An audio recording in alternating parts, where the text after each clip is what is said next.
ngi ñëw Sonko ngi ñëw tribune yéene kaane njiital Pastef ga day waaw ma nga jëm na kon tey tribunal jëlay la ilaha illallah dama ne la ginnaaw nag ay waxtaan yu yaatu kon dox tànku jàmm nga xam ni sëriñam bi la sëriñ Abdou Mbacké Daaru Xudoos waaw moo ko daal di amal de waaye Ousmane Sonko moomee boo sàgganee bu jàkkaarloo kon ak attekat bi day du tontu de danaan pat waaw parce que Ousmane Sonko nee na ay doomu aadama yu baree bari kon fi mu nekk nii ñoom ñooma ñaax na ma kon naa dem wuyu ji bokk na ca ay kilifa diine ay julit ak ay chrétien opposition bi la ak parti bi waaw tribune yéene kaane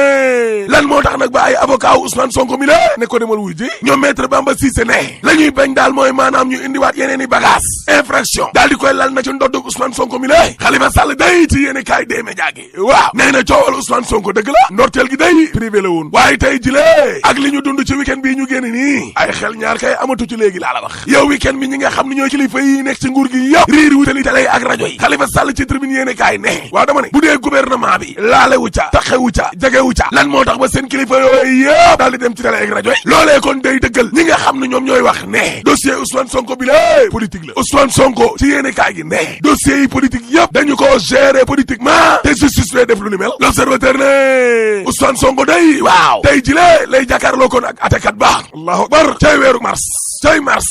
fatidik njiital Pastef kon ca tribunal ba la jëm tey ji ci suba moo njiital Sweet Beauté libération yi ne kaay ne ko dëgg la àllarbay tey jile mar de tali tension parce que Ousmane Sonko ak Ndeye Khady Ndiaye dañuy jàkkaarloog atekat ba de kii 9h kii 10h Sidi Ahmed Mbaye jarbaatu Maodo Malick Mbaye bi waaw moom déglu lañ ko démb de yéene kaay gi ne gis nga atekat bi nag fi mu nekk nii mën na ñaar ci Ndeye Khady Ndiaye mi lée ndaw si mën naa bañ a dugg kaso de waaw parce que benn mi ngi doog a am doom atekat bi mën na koo bàyyi mu ñibbi waaye mën na koo nëbb jant bi tamit de mar de tali yéene kaay groupe Futurs Médias gi ne kaay ma wax la nag bu ñuy déglu gaay yi kon ca bureau juge boobu nan la mbir mi demee boo yegsee daal danañ la laaj sa tur ak sa sant yaay kan mën ngaa wax bu dee crime la say avocat teew kon Ousmane Sonko avocat am day teew buñ ca paree daal mu ne la kaso laa la jëmee mandat de dépôt maar day taali wala boog dama lay bàyyi nga ñibbi waaye dañ lay xool contrôle judiciaire wala boog bàyyum naka ndi ko liberté provisoire te yàlla Serigne Ahmad Mbacké day évidence yéene kaay waaw nee na président Macky Sall laale wu ca yéene kaay gi ne Ousmane Sonko day ma nga jëm ca baxum tëll bu répété bu repul de tey la bisam ar day taali madame Tall mi nga xam ne moom boutique bi Adji Sarr doon liggéeyee ci 24 heures nee na Adji Sarr tey mës na maa wax ne ma am na benn kilifay APR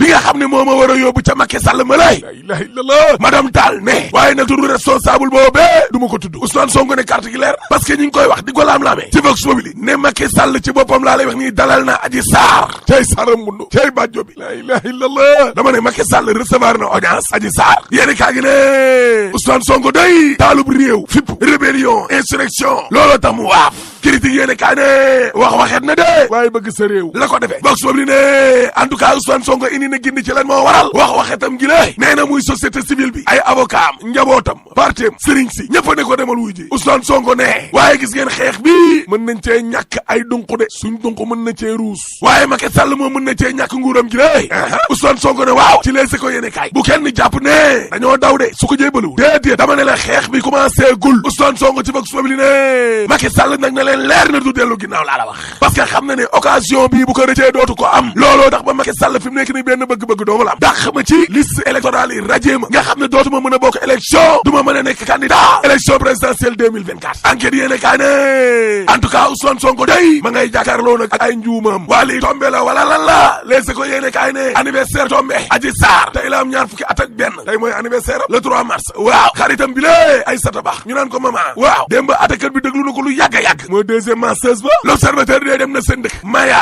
ak Jirnda nga xam ne foofee la Adji Sarr defeek ndawam waaye bàjjenam day faa potew bàyyi bu jigéen faa potew nee na moo Adji Sarr bu dee dafa bon xanaa Ndakaaru la ko jëlee te danañu woon waa réew mi yëpp ne leen Adji Sarr nag am na ay mbokk bu dee daa bon daal Ndakaaru googu la jëlee mbon gi xali lal at na fane ne Adji Sarr fane ke ajaga bokk waaw Khalifa Sall ci direct news ne xeex rek résistance nationale jug leen Khalifa Sall ne parce que ñin ñi ñëpp kenn nag rëccul nag ci ñin ñi kenn rëccul Khalifa Sall ne dañoo war a xeex ngir Ousmane Sonko mi lée bu mu nekk ñetteelu victime bi Jaaji Ngom bu parti démocratique sénégalais waaw nee na yéen xamoo leen Macky Sall sax ci direct news nit ñi niñ amee woon ci moom yaakaar mu soppi politique am boobee buuroo buur daali di dóore ba muy tëgg élection 2014 yee day bette Macky day bette rek 2016 référendum ba bette rek xoolal ma élection député lu tolloo téeméer ak juróom-benn fukk laa la wax ci ay député opposition bi ñeen fukk dong lañ fa am lii jàmm la Macky Sall amul fenn majorité laa lay wax nii ca grande ville yi man Jaaji Ngom maa ko wax présidentielle 2019 yi ñëw Macky Sall organisé ay parrainage am ñi gënoon a taxaw di Karim Wade mi la Khalifa Sall mu éliminé leen jaaji ngoom le te Macky Sall pareegul de déedéet parce que élection présidentielle 2024 bi la suñu démocratie bi day dana mel ni nga dub guro buñ xar buñ xëyee suba ne Ousmane Sonko Karim Wade ak Khalifa Sall mi la éliminé nañ leen ci 2024 waaw aya bi man satala kurus te loolee nag duñ ko nangul tey duñ ko nangul ëllëg dañoo war a résister xeex waaw Macky nii lañ koy bàyyi tribune yéene kaa ne professeur Moussa Seydi day nee na vaccin bi yow duy rey vaccin bi du rey kenn laaste atub lumb boo xam ne mbas mi da koo mbas tribune yéene kaa ne Yankhoba Diattara day ma ngi doon def nag ab tournée ci opérateur téléphonique yi waaw waaye la muy sensibiliser mooy mutualisation des infrastructures numériques les éco yéene kaa ne ca jamono joojee waaw tourisme bi moom tourisme bi mi ngi sukkuraat moom Racine Sy waaw nee na méridien président bi doon am 1 milliard léegi téeméeri million la ñu am 100 millions waaye tourisme boobee ak lu mu ñàkk a dox suñu pétrole bi moom dañoo bëgg ku ñu ko doxalal parce que suul gaz du ko tere xeeñ te troisième mandat dañ ko fi tere rek boo paree ma ne la alaaji tëjal bis